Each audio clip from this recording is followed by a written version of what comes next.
আমার একটা ভালো দিক আছে, যেটা হলো যে আমি যদি প্রচুর পরিমাণেও খাই তাহলেও আমার ওয়েট গেইন হয় না সহজে। তো যেহেতু এটা আমার ভালো দিক, আমি ইচ্ছা মতো খেতে পারি।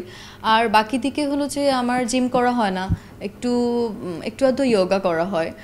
আর আর কি, স্কিন কেয়ারও আমি খুব একটা করি না, আমি একটু অলস প্রকৃতির বলা যেতে পারে।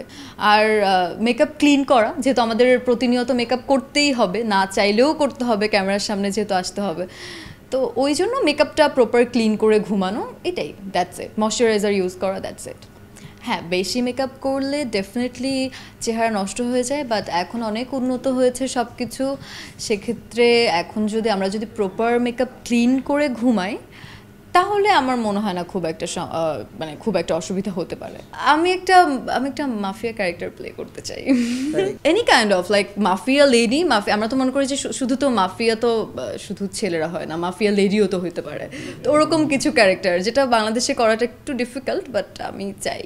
যত শিল্পীরাই আছে সবাই তো আসলে বড় পর্দায় দেখতে চাই না, এটা বললে একদমই ভুল বলা হবে।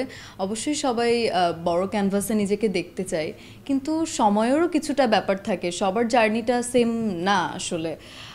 আমি ওই যে চরিত্রটার জন্য আমাকে বলা হবে, সেই চরিত্রের জন্য যদি আমি সঠিক থাকি তাহলে কেন নয়, বাট যদি আমি ঠিক না থাকি বা আমি যদি প্রিপেয়ার্ড না থাকি, তাহলে অবশ্যই আসলে আমাকে দিয়ে হবে না, সময় লাগবে আরও।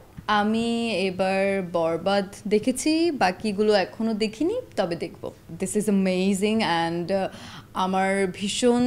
আমার নিজের কাছে ভীষণ প্রাউড ফিল হয়েছে যে আমাদের দেশে এত সুন্দর সিনেমা বানানো হয়েছে। এর আগে আমার কাছে মনে হয়েছে যে মানে রায়হান রাফি, ও ভীষণ ভালো একজন নির্মাতা, এত সুন্দর কাজ করেন। ওর মতো করে আরেকজন কমার্শিয়াল ডিরেক্টর মনে হলো যে ভালো কিছু পেলাম আর কি। তো আমি চাইবো ডেফিনেটলি এরকম কাজ হোক, এরকম কাজ হলে আমরা সবাই মিলে দেখতে পারবো, আমাদের দেশের ইন্ডাস্ট্রি ভালো হবে, বেশি বেশি কাজ আসবে, এই তো।